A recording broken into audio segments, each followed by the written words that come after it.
Salut l'équipe. Aujourd'hui, nous allons voir si le pouvoir est source de corruption. Nous avons tous dans nos têtes les images et les récits des juifs, hommes, femmes et enfants, qui ont été emportés par des wagons vers les chambres à gaz. Nous avons tous dans nos têtes les villages entiers détruits par les hordes déchaînées au Rwanda.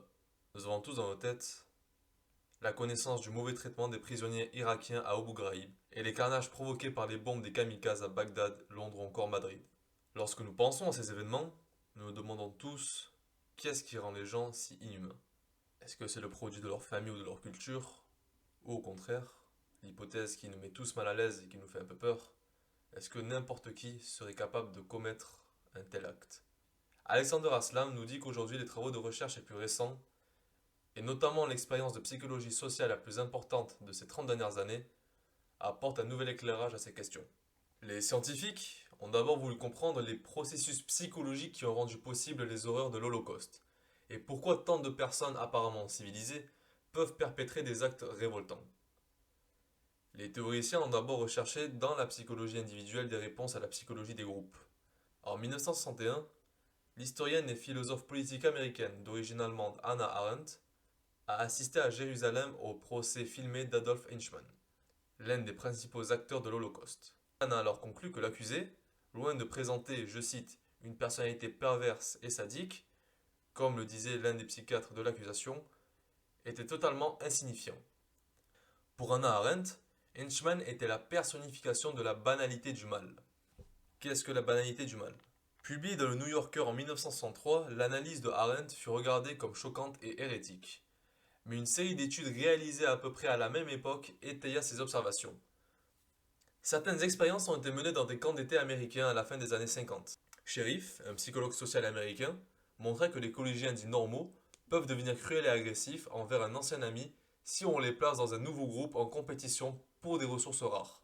Les études sur l'obéissance conduites à l'université de Yale au début des années 60 par Stanley Milgram étaient encore plus frappantes et consistaient à demander à des hommes ordinaires qui participaient à une fausse expérience sur la mémoire d'administrer des chocs électriques d'intensité croissante à une personne qui faisait office d'élève. En fait, l'élève était un complice de l'expérimentateur et ne recevait en réalité aucun choc. Les résultats ont alors montré que chacun des enseignants était prêt à administrer des décharges électriques et les deux tiers obéissent à toutes les demandes de l'expérimentateur qui demandait d'administrer des décharges croissantes. Stanley Milgram parvint à la conclusion suivante: la conception d'Hannah Arendt sur la banalité du mal est plus proche de la vérité qu'on oserait l'imaginer.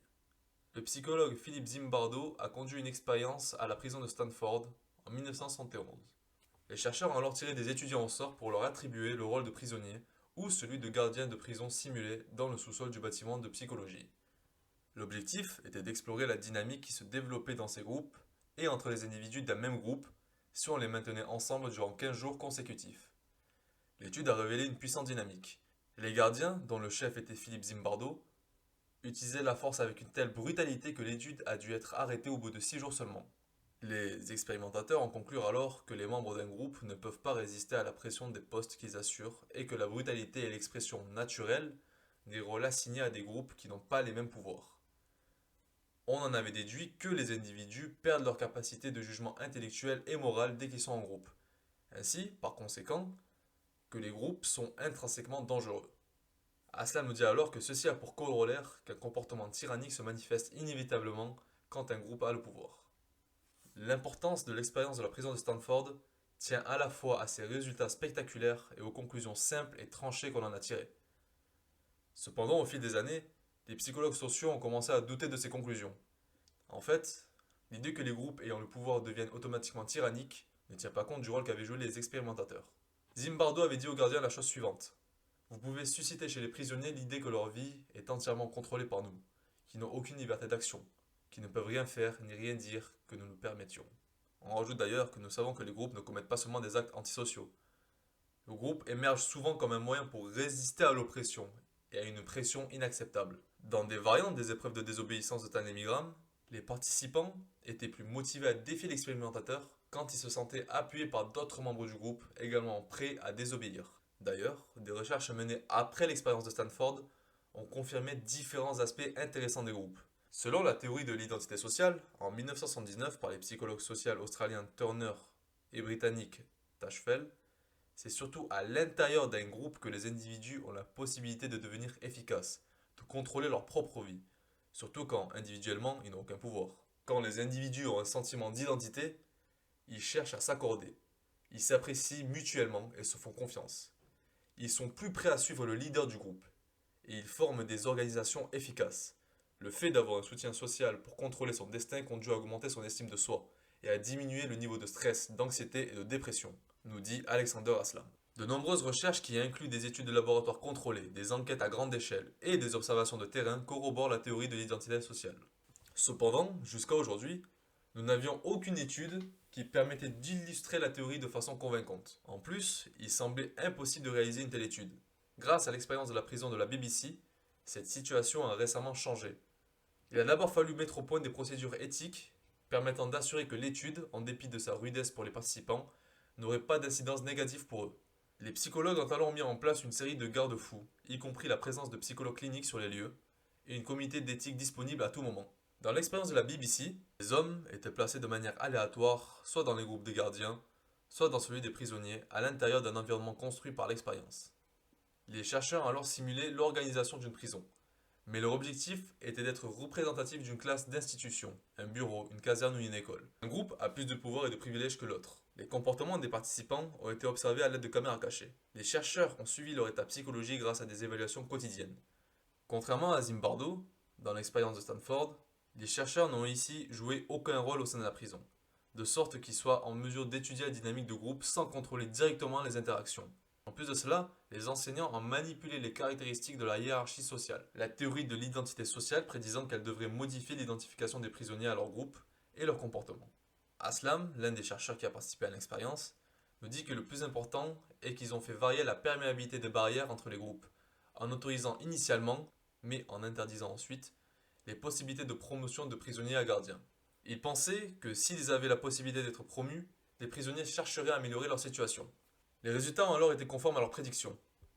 Au début, les prisonniers étaient complaisants et travaillaient dur pour être promus. Ils ont commencé alors à se voir comme un groupe et à arrêter de coopérer avec les gardiens que lorsqu'ils ont appris que quels que soient leurs efforts, ils resteraient prisonniers. Les chercheurs ont alors constaté qu'à mesure que l'étude progressait, les prisonniers devenaient plus positifs et plus puissants. Les gardiens, quant à eux, ont surpris les chercheurs. Plusieurs gardiens étaient troublés par l'idée que les groupes et les pouvoirs sont dangereux, et se sont montrés réticents à exercer ce pouvoir. Étant donné qu'ils étaient mal à l'aise vis-à-vis de la tâche qui leur avait été assignée, ils étaient en désaccord avec les autres gardiens sur la façon d'interpréter leur rôle, et ne développèrent jamais le sentiment d'identité partagée. Cela a alors eu pour conséquence une carence d'organisation parmi les gardiens, les rendant de plus en plus inefficaces pour maintenir l'ordre et de plus en plus découragés et épuisés. Plus l'étude avançait, plus le pouvoir des gardiens s'effrita. Au bout de 6 jours, les prisonniers coopérèrent pour défier les gardiens désunis, ce qui entraîna une rébellion organisée et l'effondrement de la structure prisonnier-gardien. Ensuite, sur les ruines de l'ancien système, les prisonniers et les gardiens établirent spontanément un système plus égalitaire, une communauté autogouvernée et autodisciplinée. Cependant, à nouveau, certains membres ont refusé de faire usage du pouvoir. Ils n'ont pas puni les individus refusant d'accomplir les tâches qui leur incombaient et violant les règles de la communauté. À ce moment-là, les chercheurs ont eu une autre surprise. Les défenseurs de la communauté abdiquèrent pensant que la communauté ne pourrait jamais fonctionner. Les participants de la communauté autogérée étaient en plein désarroi. En échange, certains anciens prisonniers et anciens gardiens proposèrent un changement de régime audacieux qui ferait d'eux des nouveaux gardiens. Ils demandèrent des bérets noirs et des lunettes de soleil comme symbole de la nouvelle autorité qu'ils voulaient imposer. Ils parlèrent de recréer la division gardien-prisonnier, mais, cette fois-ci, en s'assurant que les prisonniers marcheraient ou pas, jusqu'à utiliser la force si besoin. Les chercheurs s'attendaient à ce que les prisonniers qui avaient soutenu la communauté défendent l'organisation démocratique qu'ils avaient mise en place. Mais c'est le contraire qui se passa. La volonté individuelle ou collective de défier le nouveau régime leur manqua. Les données psychométriques indiquaient même qu'ils étaient devenus plus favorables à l'autorité et plus prêts à accepter des leaders stricts. Le coup d'État ne vit jamais le jour. Du moins, avant que les expérimentateurs mettent fin à l'expérience, de façon anticipée le 8e jour.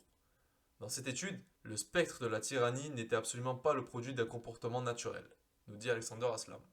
Les psychologues se posèrent alors la question suivante. Pourquoi les participants qui avaient rejeté les inégalités qui leur étaient imposées au début de l'étude et qui s'étaient battus pour établir un système démocratique finirent-ils par basculer en faveur d'un régime autoritaire? La fonction des groupes, comme nous l'avons dit, est l'autoréalisation collective. Ils utilisent le pouvoir pour élaborer une existence conforme à leurs valeurs communes. Mais lorsque les résultats ne répondent pas à leurs attentes, ils deviennent de plus en plus enclins à accepter d'autres structures sociales. En conséquence, lorsque les gardiens sont incapables d'imposer leur autorité, ils sont plus enclins à accepter la démocratie. Mais, lorsque la communauté s'effondre, ses membres perdent leur motivation pour défendre la démocratie contre la tyrannie, ce qui est beaucoup plus inquiétant. De manière générale, nous pensons que la tyrannie est un produit du fonctionnement des groupes et non d'une pathologie individuelle. Mais la nature de ces promesses fait débat. Selon les psychologues, les membres d'un groupe ne perdent pas la tête, ne sont pas impuissants face aux ordres qu'on leur assigne et n'abusent pas automatiquement du pouvoir collectif. Au contraire, ils ne s'identifient à un groupe que si cela a un sens pour eux. Et lorsqu'ils le font, ils essaient activement et en toute conscience de mettre en œuvre des valeurs communes. Et la manière dont ils exercent le pouvoir dépend de ces valeurs. En bref, les groupes ne dépossèdent pas les individus de leurs choix, mais leur fournissent à la fois les raisons et les moyens d'exercer ces choix. Bien sûr, cet argument ne nie pas que les personnes soient susceptibles de faire des choses terribles en groupe. Mais tous les groupes au pouvoir et tous les gardiens de prison ne sont pas nécessairement violents. Deux types de circonstances peuvent induire une dynamique de groupe tyrannique. Le premier dépend du succès des groupes qui ont des valeurs sociales oppressives. Par exemple, comme on l'a observé, les pires atrocités se produisent lorsque les membres d'un groupe croient agir noblement pour se défendre contre un ennemi menaçant. Les psychologues pensent alors qu'à tous les niveaux, les membres du groupe contribuent alors à produire une culture collective de haine et sont responsables de ses conséquences. De façon moins directe, le deuxième ensemble de facteurs susceptibles de donner naissance à la tyrannie apparaît lorsque des groupes qui tentent d'instiller des valeurs sociales, démocratiques et humaines échouent. Lorsqu'un système social s'effondre, les gens sont plus ouverts à d'autres possibilités, même celles qui ne les attireraient pas avant. De plus, lorsque l'effondrement d'un système induit le désordre, la perspective d'un ordre social rigide et hiérarchisé devient plus séduisante. De ce fait, l'échec chaotique de la démocratie de Weimar conduisit à la montée du nazisme. De manière constante, au fur et à mesure de l'histoire, la démocratie a été rejetée parce que des stratégies politiques ont délibérément détruit les groupes et les ont dépossédés de leur pouvoir. Selon les chercheurs, plutôt que de s'acharner à convaincre tous les individus qu'il faut craindre les groupes et le pouvoir, on devrait les encourager à travailler ensemble pour utiliser leur pouvoir de manière responsable. Dans l'expérience de la BBC, les participants ont négligé l'exercice raisonnable du pouvoir par peur de devenir tyranniques. Et, ironiquement, ils ont ainsi mis en place les conditions mêmes du retour de ces tyrannies qui redoutaient. Merci à vous.